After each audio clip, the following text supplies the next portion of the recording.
birthday dinner that changed everything. 62nd birthday was supposed to be one of the happiest days of my life. For weeks, I had been looking forward to that evening. Not because I needed an expensive celebration. Not because I wanted gifts. I just wanted one simple thing. I wanted to feel like I still mattered to my family. I booked a table at my favorite restaurant, small place near the river where my late husband and I used to go when we were younger. The kind of restaurant that didn't feel fancy, but felt warm. It had memories. I spent the entire afternoon getting ready. I bought a new dress. I styled my hair. I even put on the necklace my husband gave me years ago. I stood in front of the mirror and smiled for the first time in a long time. I felt excited. Because this wasn't just a birthday dinner. To me, it was a chance to bring my family together. My son Jason, his wife Megan, and their daughter Ava were supposed to meet me there at 6 p.m. I arrived early, always arrived early. That was something my husband used to tease me about. You'd show up early, to your own surprise party. He used to say. I laughed every time. But that night, I sat alone at the table, looking at 4 empty chairs. 6:00 came. No Jason. No Megan. No Ava. I checked my phone. Nothing. I told myself, they're probably running. Late. Families get busy. Things happen. I understood. That I had spent my whole life understanding. 6:30 still. Nothing. I called Jason, no answer. I sent a message. Hey, sweetheart, are you guys close? No reply. I looked around the restaurant. Other families were laughing. Parents were taking pictures with their children. Grandparents were holding their grandchildren. And there I was sitting alone on my birthday, but I still defended him. I still made excuses. Maybe Ava wasn't feeling well, maybe traffic was bad, maybe something happened. Because that's what mothers do. We find reasons to protect the people we love, even when they are the ones hurting. As no, 7:30, the food arrived. The waiter looked at the empty chairs. I'm sorry. Are your guests still coming? I forced a smile. Yes, they should be here soon. But deep down, I already knew something was wrong. Eitan stopped eating. The birthday cake I ordered sat untouched. The candle was never lit. And for the first time that night, I allowed myself to ask a question I had avoided for years. Does my son really care about me? The thought hurt, so I pushed it away. Because Jason wasn't just my son. He was my entire world for many years. After his father passed away, I was the person who stayed. I was the person who worked extra shifts. Was the person who made sacrifices.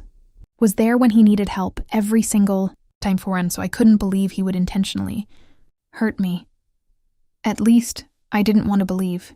And around 9:45 p.m., my phone finally rang. Jason. My heart immediately lifted. I answered before the second ring. Jason. Is everything okay? I was worried. There was silence. Not the kind of silence where someone is trying to apologize. A cold silence. Then he said, Mom, we need to talk. My smile disappeared. Okay, I said quietly. What happened? I expected an apology. I expected him to say, Mom, I'm sorry. Something came up. I expected him to sound like my son. But instead, he sounded like a stranger. Mom, you need to stop expecting to be included in everything. I froze. I didn't understand. What do you mean? He sighed, like I was the one causing the problem. You always make things about you. Those words hurt, but what came next hurt even more, because after everything I had done for him, after every sacrifice, after every time I showed up, my son said, You're not really our family anymore. For a moment, I couldn't breathe. The restaurant noise disappeared. The conversations around me faded away. All I could hear was that one sentence. You're not really our family anymore. Looked at the empty chair across from me. The chair where my son was supposed to sit. And I realized something I never wanted to admit. I had spent years trying to be there for someone who no longer wanted me there. That night, I didn't cry in front of anyone. I didn't argue. I didn't beg him to explain. I simply ended the call. Then, I sat alone with a birthday cake I never touched. But what Jason didn't know was that his words would change everything. Because for 3 years, had been sending him $700 every single week. I had helped pay his bills, supported his family, and convinced myself that I was helping the people I loved. But after that night, I made a decision. I would no longer be the person everyone remembered only when they needed something. And to understand why that sentence hurt so deeply, you need to know everything I gave up for my son. The mother who always said yes before that birthday night changed. Everything before I finally stopped. Being the person everyone depended on, I was the mother who believed love meant giving everything. My name is Linda Parker. And for most of my life, my greatest identity was not my job. It wasn't my achievements. It wasn't anything I did for myself. It was being Jason's mother. When Jason was born, I remember holding him in my arms and making a promise. I promised him that no matter what happened, he would never have to face life alone. At that time, I didn't know how hard keeping that promise would become. My husband, Michael, and I were young. We didn't have much money. We lived in a small house. We drove old cars. We counted every dollar, but we were happy. Then everything changed when Michael passed away unexpectedly. I was 43 years old. Jason was only 12. I still remember the day the doctor told me. I remember standing in that hospital hallway, trying to understand how my entire future had changed in one sentence. Suddenly, I wasn't just a wife who lost her husband. I was a single mother who had to raise a teenage boy alone. People told me it would be difficult. They were right. But I never saw Jason as a burden. I saw him as the reason. I had to keep going. I worked longer hours, picked up extra shifts. I learned how to fix things around the house because I couldn't afford to hire someone. There were nights when I came home, exhausted, my feet hurt, my back hurt, my mind was overwhelmed. But then Jason would walk into the room and say, "Mom, you're home." And somehow, that was enough. I wanted him to have opportunities I never had. When he wanted to play sports, I found a way to pay for the equipment. When he needed school supplies, I made sure he had them. When he talked about college, I told him, "You can do anything you set your mind to." I never wanted him to feel limited because of our situation. And slowly, my sacrifices paid off. Jason became a smart, hard-working young man. He graduated from college. He got a good job. He met Megan. I was proud, more proud than I could explain. At his wedding, I remember watching him stand there and thinking, I did it. Not because I believed I owned his success. Didn't. But because I knew how many difficult years we had survived together. I thought the hardest part of being a mother was raising a child. I was wrong. The hardest part was accepting that your child eventually grows up and may not become the person you imagined. After Jason got married, things slowly started changing. At first, I didn't notice. A missed phone call here, a canceled visit. There, a forgotten holiday. Made excuses. He's busy. Work is stressful. They're building their own life. And maybe those things were true. But there was another truth I didn't want to face. I was no longer the person Jason turned to because he wanted to spend time with me. I was becoming the person he contacted when he needed something. The first time he asked me for financial help after getting married, I didn't hesitate and called me one evening. His voice sounded stressed. "Mom, I hate asking you this." Those words immediately worried me. I asked, "What's wrong?" He explained that things were tight. The house payment was higher than expected. Megan had taken time off work after having Ava. They were struggling to keep up. And then he said, "Just for a little while, could you help us?" I didn't even think. I said yes, because I was his mother. At that moment, I wasn't thinking about money. I was thinking about the little boy who used to hold my hand when he was scared. I thought, this is what family does. I didn't know that one small favor would become a habit. I didn't know that a temporary solution would become something they expected. And I definitely didn't know that one day, the same son I spent my life protecting would tell me I wasn't part of his family anymore. Because what started as helping my son survive slowly turned into me becoming responsible for the life he chose. And the next 3 years would change the way I saw everything.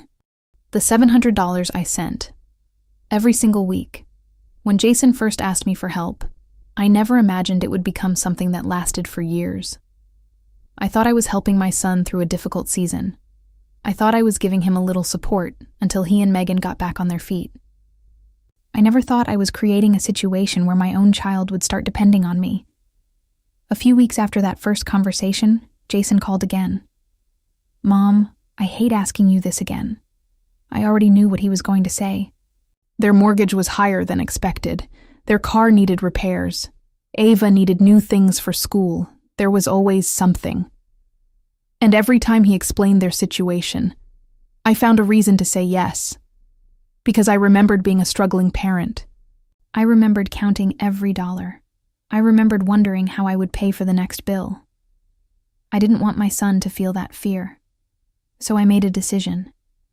I would send him $700 every week, not once, not occasionally, every single week. I told myself, Linda, this is temporary. You're just helping your son create stability. And at first, it felt good. Jason would text me after receiving the money. Thanks, Mom. You're a lifesaver. Those words meant everything to me. I didn't need expensive gifts. I didn't need recognition. Hearing my son say he appreciated me was enough. But slowly, something changed. The thank you messages became shorter. At first, Mom, I don't know what we would do without you. Thank you so much. Later, got it. Then, sent. And eventually, nothing. No thank you. No conversation. No question about how I was doing. Just an expectation. Every Friday morning I would send the money, and every Friday morning, Jason knew it would arrive. It became part of their budget. Not my help. Their budget. That was when I should have noticed the difference. Helping someone means they appreciate what you do. Being used means they expect it. But I ignored the signs. Because mothers are good at making excuses. When Jason didn't call, I told myself he was busy. When he didn't visit, I told myself parenting was exhausting. When he forgot important dates, I told myself life was complicated. I kept protecting him, even when nobody was protecting me. Over 3 years, I sent more than $100,000 to my son and his family. Money I had saved for my own future. Money I could have used for travel. Money I could have used to enjoy the next chapter of my life. But I didn't regret it. At least. Not yet. Because I believed one day Jason would look back and understand. I believed one day he would say, Mom, thank you for everything you did for us. I believed love always came back. I was wrong.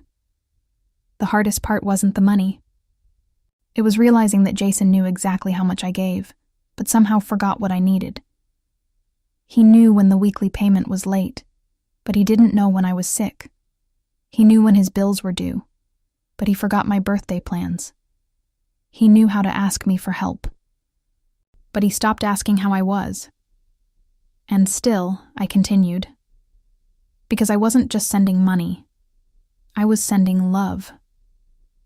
I was trying to stay connected to my son. I thought if I continued showing up, eventually he would show up for me too. But I didn't understand something important. You cannot buy a place in someone's heart by constantly proving your worth. And the day I finally learned that lesson was the day Jason forgot the one thing I wanted most. Not money, not a gift. Not anything expensive, just his presence, My birthday dinner was supposed to be the moment my family came together. Instead, it became the moment I finally saw the truth. The son who only called when he needed something, after 3 years of sending Jason $700 every single week. I started noticing something I didn't want to admit. My son still needed me, but he no longer wanted me. Those are two very different things. At first, I didn't see it, because when you love someone deeply, you often ignore the things that hurt you. I kept telling myself, he's just busy. He's a husband now. He's raising a child. Life is stressful. I had a reason for everything, because accepting the truth was too painful. The truth was, Jason only seemed to remember me when he needed something. If he needed money, my phone would ring. If he needed someone to watch Ava, my phone would ring. If something broke in his house, my phone would ring. But if I needed him, silence. I remember one afternoon when I was sick with the flu, had spent the entire night awake with a fever, finally called Jason because I just wanted to hear my son's voice. He answered after several rings. "Mom, everything okay?" I smiled because he answered, "Yeah, I just wanted to check in." There was a pause. Then he said, "Okay, I'm actually pretty busy right now. Can I call you later?" "Of course," I replied, but he never called. 3 days passed, nothing. Then on Friday morning, I received a message. "Mom, can you send the money a little earlier this week? We have a bill coming up." I stared at the screen. Not, "How are you feeling?" Not, "Are you better?" Not, "Sorry I didn't call." Just money. That was the moment something inside me shifted. Not completely. Not enough to walk away. Not yet. But enough for me to start questioning everything. I started looking back at the last few years. The holidays, where Jason was always too busy, the family dinners he canceled, the conversations that became shorter and shorter. I remembered the last Christmas, and I spent hours cooking. Prepared all of Jason's favorite dishes. I bought gifts for everyone. Jason arrived late, stayed less than an hour, and spent most of the time looking at his phone. Before leaving, he hugged me quickly and said, "Thanks for everything, Mom." At the time, those words made me happy. Now I wondered, what did everything actually mean to him? Did he mean thank you for loving me? Or did he mean thank you for making my life easier? That question stayed in my mind, but the final warning came a few months before my birthday. I called Jason just to invite him to lunch, not because I needed anything, not because I wanted a favor. I simply wanted to spend time with my son. When he answered, I could immediately tell he was distracted. "Mom, what's up?" "I was thinking maybe we could have lunch this weekend." Silence. Then, "Maybe. I'll let you know." I laughed softly. "Okay." But before hanging up, he added, "Oh, and Mom." My heart lifted. I thought maybe he was going to ask about me. Instead, he said, "Can you still send the payment on Friday?" I don't know why that moment hurt so much. Maybe because I finally understood. To Jason, my love had become a transaction. My role in his life was no longer mother. It was support. And the worst part? I had helped create that situation. Because every time he needed me, I said yes. Every time he expected me, I showed up, taught him that I would always be there. But I forgot to teach him something else. That I was a person too. I had feelings. I had limits. Had a life outside of being his mother. Still, even after realizing all of this, wasn't ready to give up on Jason. I believed my birthday would be different. I thought maybe that day he would finally see me. I thought maybe he would remember everything I had done. I was wrong. Because my birthday didn't bring my son closer to me. It revealed exactly how far away he had already become. The birthday that revealed the truth. I used to believe birthdays were not about gifts. They were not about expensive dinners. They were not about being the center of attention. A birthday was simply a reminder that the people you love still wanted to be part of your life. And that was all I wanted from Jason. After years of helping him financially, after years of putting his needs before mine, I thought my 62nd birthday would be different. I didn't ask him for anything. I didn't ask for a present. I didn't ask him to spend a lot of money. I just wanted one evening together. A simple dinner, a few conversations, a chance to laugh with my son and his family. I booked the restaurant myself. I chose a quiet table by the window. I even told the staff, "My son and his family will be joining me."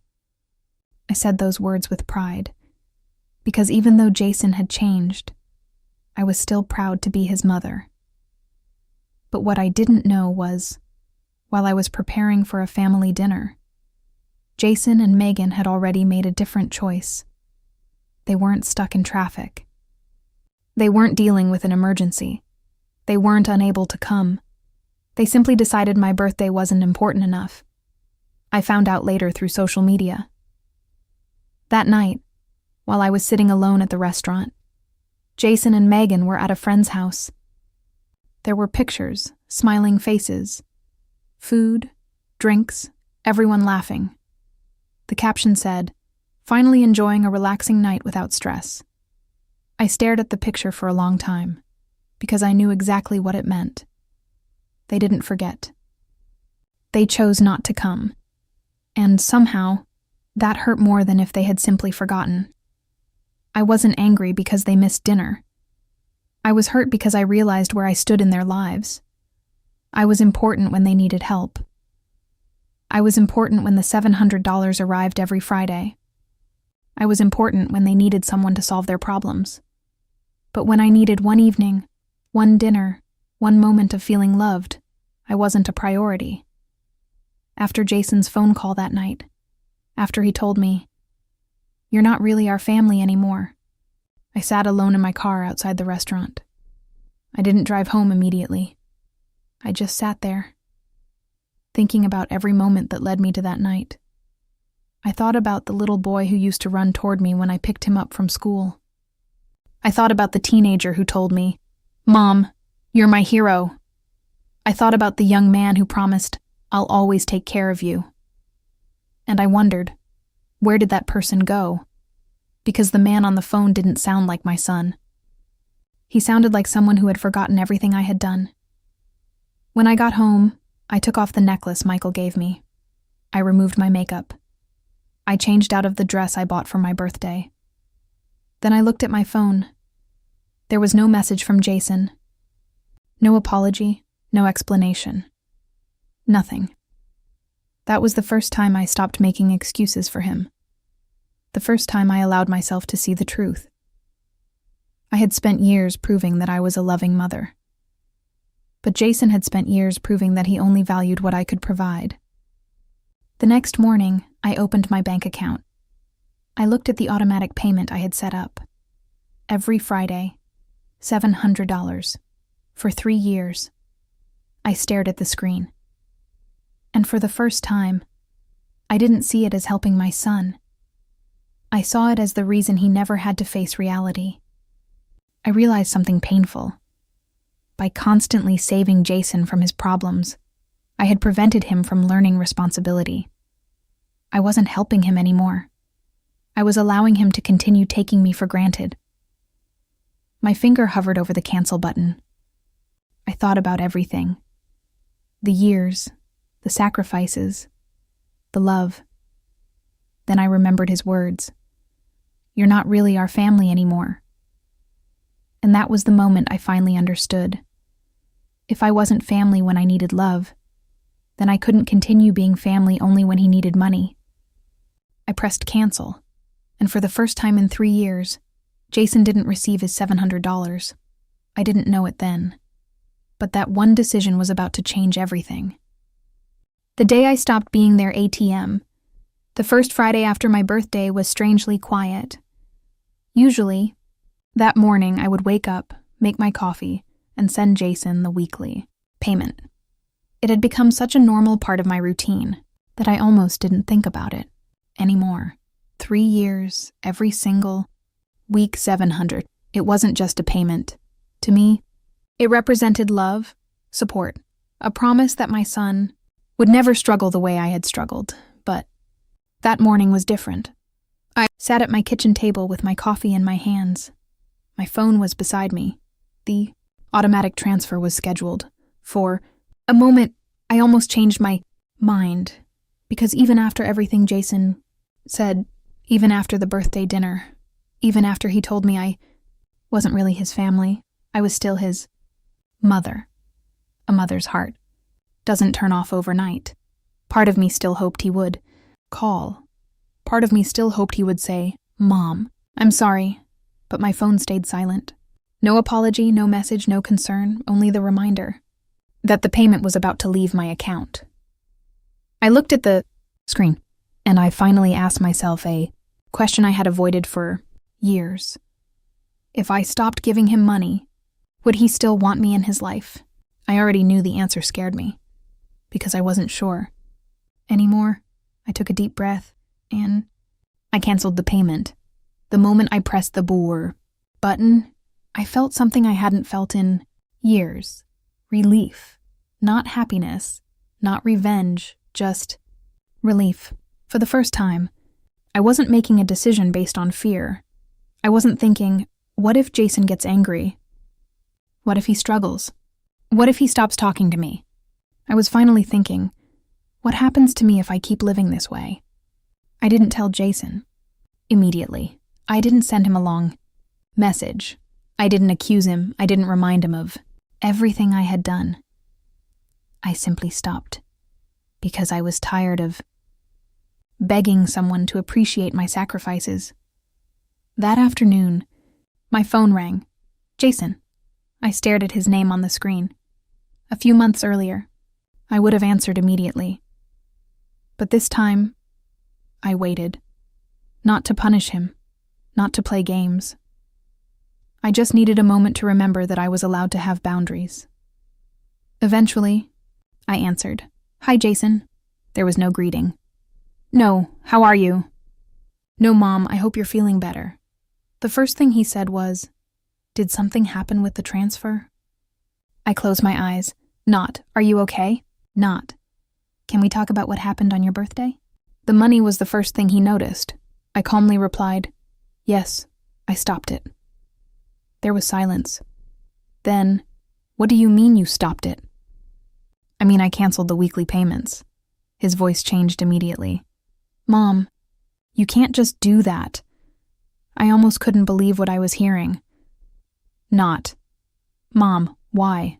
Not, Mom, are you hurt? Just, you can't. Like my money belonged to him. I looked out the window, and for the first time, I didn't feel guilty. I said, Jason, I helped you because I wanted to, but that doesn't mean you get to expect it forever. He became quiet. Then he said, we're family. Those words surprised me, because a few days earlier he had told me I wasn't. I answered softly. That's exactly why this hurts. If we're family, then I should matter even when I have nothing to give you. There was silence. I continued. I was your mother before. I was your financial support. Jason didn't say anything. And for the first time, didn't rush to fill the silence. I didn't apologize. I didn't offer another solution. I let him sit with my words. After we hung up, I cried. But they weren't the same tears I cried on my birthday. Those tears were from pain. These tears were from letting go. I knew things were about to get difficult. I knew Jason wouldn't suddenly understand everything overnight, but I also knew one thing. I couldn't keep destroying myself just to make someone else's life easier. For years, I had been their safety net. Whenever they fell, I caught them. But nobody ever asked what happened when I was the one falling. Now, for the first time, Jason and Megan would have to face the life they had built. And without my weekly $700, reality was about to arrive at their door. When reality finally hit them for 3 years, Jason never had to worry about one thing: money. Not because he was always responsible. Not because everything in his life was perfectly planned. Because every time things became difficult, I was there. I was the person who made the problem disappear. A car repair? I helped a larger bill than expected. I helped a month where things were tight. I helped. Jason had built a life where he believed there would always be someone waiting to catch him, and that someone was me. But after I canceled the weekly payments, everything started changing. At first, Jason acted like I was bluffing. He probably believed I would feel guilty. He probably believed I would eventually give, and because that was what I had always done, I would set a boundary, then break it myself. I would say I was tired, then continue helping, would feel hurt, then forgive without ever asking for danger. But this time was different. I finally understood that love without limits can turn into a burden. 2 weeks after I stopped the payments, Jason called again. This time, his voice was different, not angry, not confident, worried. "Mom, can we talk?"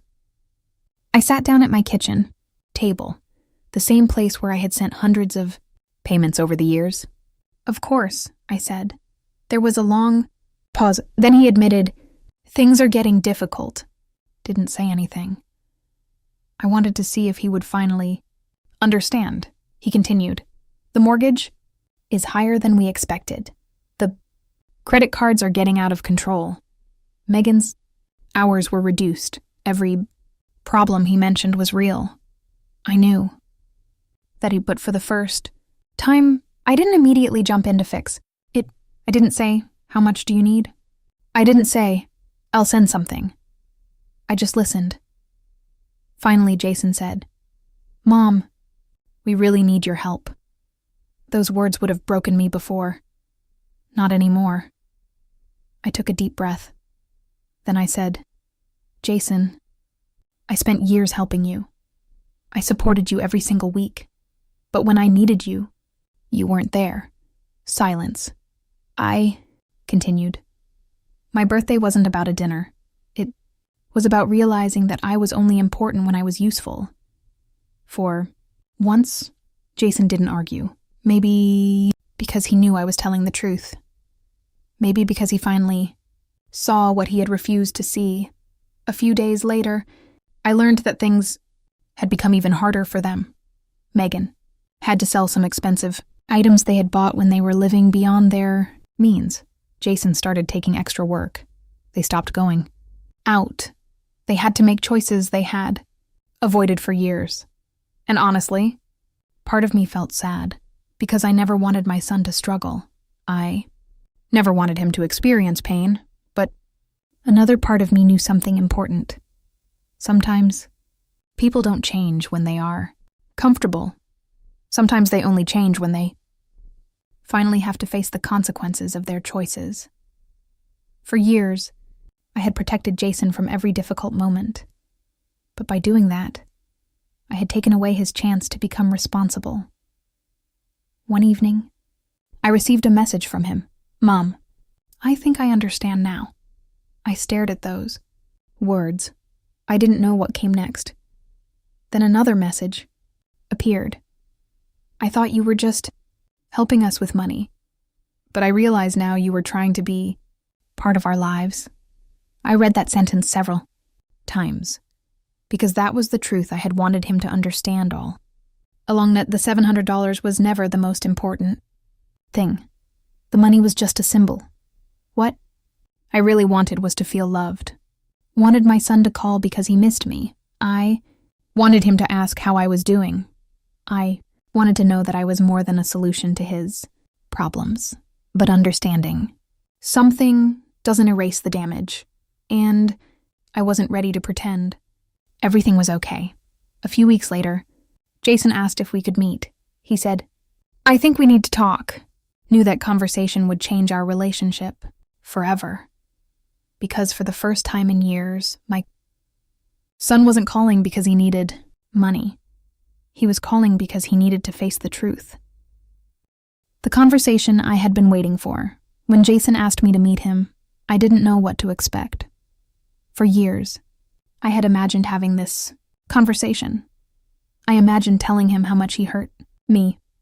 I imagined explaining every sacrifice, every late night, every dollar, every moment when I chose his needs over my own. But when the day finally came, I realized something. I didn't want to fight. I didn't want revenge. I just wanted him to understand. We met at a small coffee shop near my house, a place that was quiet enough to talk. Jason arrived first. When I walked in, I immediately noticed something different. He looked tired, not physically, emotionally. For the first time in a long time, he didn't look like someone who expected me to fix everything. Looked like someone who finally realized he had broken something important. "Hi, Mom," he said softly. I sat across from him. "Hi, Jason." For a few seconds, neither of us spoke. Then he looked down at his coffee and said, "I owe you an apology." Those words surprised me, because for years, I had waited to hear them. But when they finally came, realized an apology was only the beginning. Jason took a deep breath. "I was wrong. I treated your help like it was something I was entitled to. I forgot that every dollar came from a person who loved me." I listened quietly, because this was the first time I heard my son take responsibility without making excuses. He continued, "When you stopped sending the money, I was angry. I thought you were abandoning us." He paused, but then I realized something. I was the one who abandoned you. First, those words hit me, because they were exactly what I had felt. I wasn't hurt because the money stopped. I was hurt because my son made me feel like I only mattered when I was useful. I looked at him and said, "Jason, do you know what hurt me the most?" He shook his head. "It wasn't losing the money. It wasn't even missing my birthday. Dinner. It was hearing my own son say I wasn't family." His eyes became red. "I shouldn't have said that." "No, you shouldn't have," I answered. "But you did, and I needed him to understand that words matter, especially when they come from someone you love." Jason nodded. No, I keep thinking about that night. I keep thinking about you sitting there, alone. I can't change what I did a moment, but I want to become someone who deserves to have you in my life." For a moment, I didn't know what to say, because part of me wanted to immediately forgive him. That was always who I had been. The mother who forgave. The mother who understood. The mother who gave another chance. But I had learned something important. Forgiveness does not mean forgetting, and loving someone does not mean allowing them to hurt you again. So I said, "I love you, Jason." He looked up. "But things cannot go back to the way they were. You cannot only remember I am your mother when you need something." He nodded. "I understand." "No. More weekly payments," I continued. "No. More rescuing you from every problem. If you need help, you have to learn how to stand on your own." Jason took a deep breath. And then he said something I never expected. "You're right.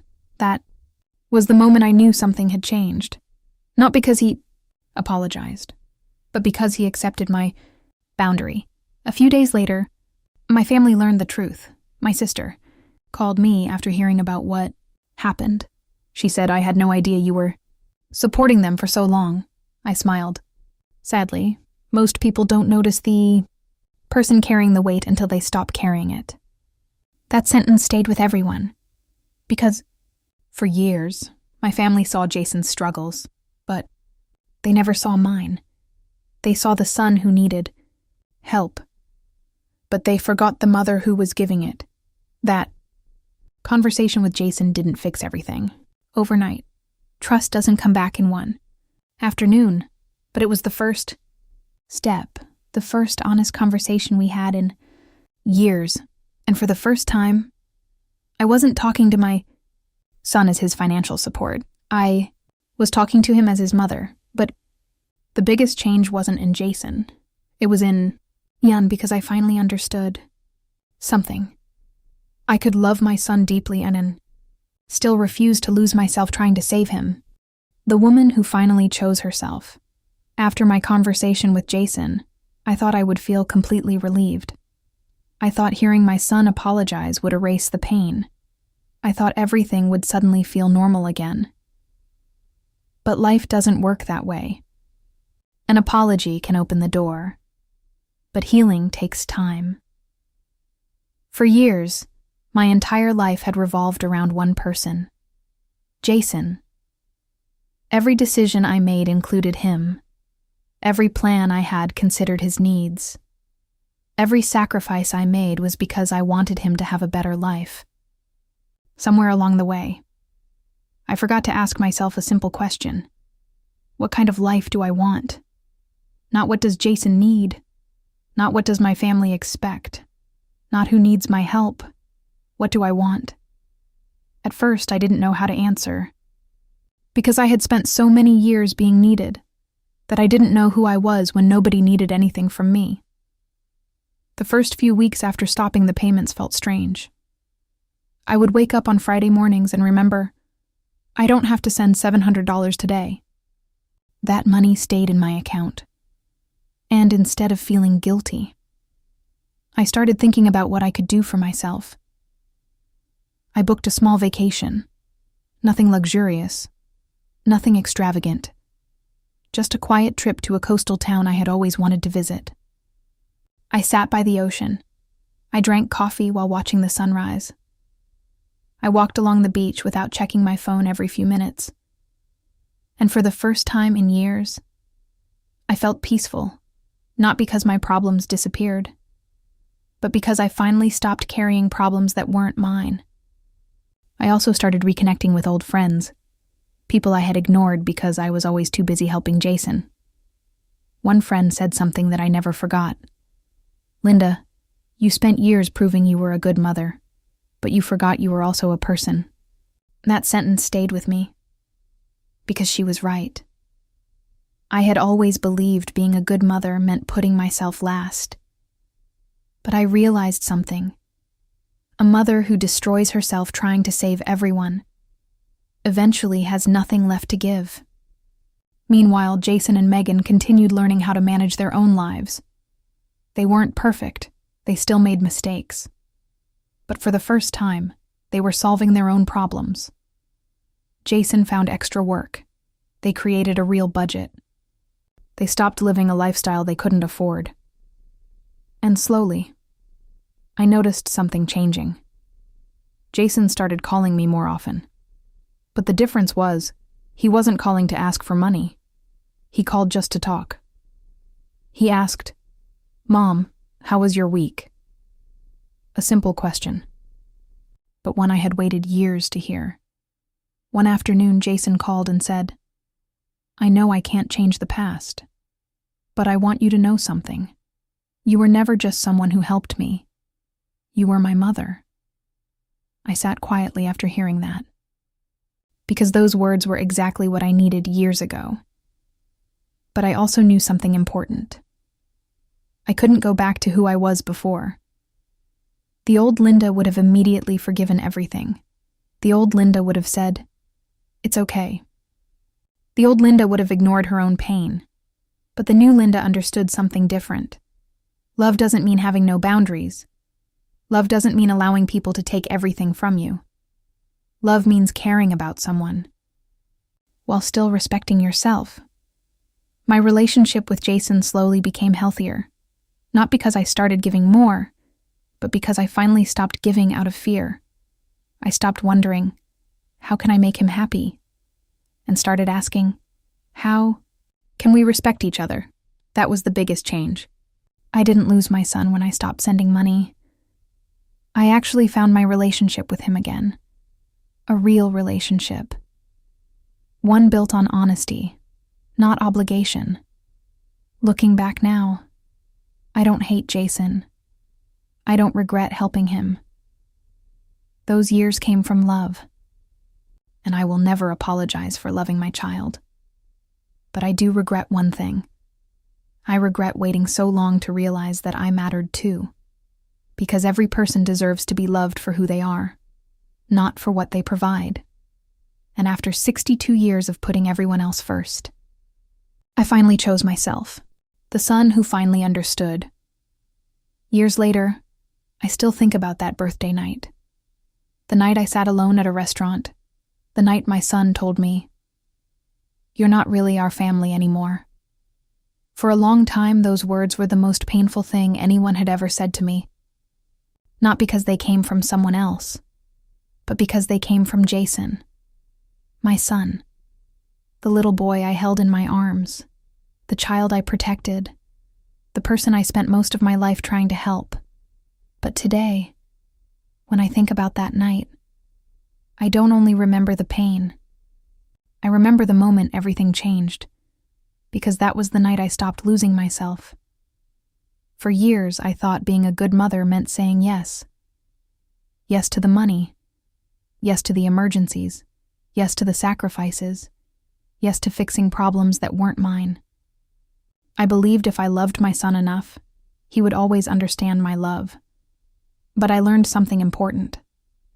Love without respect is not a healthy relationship.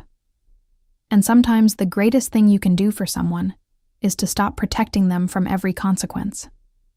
Jason changed. Not overnight. Not because I forced him.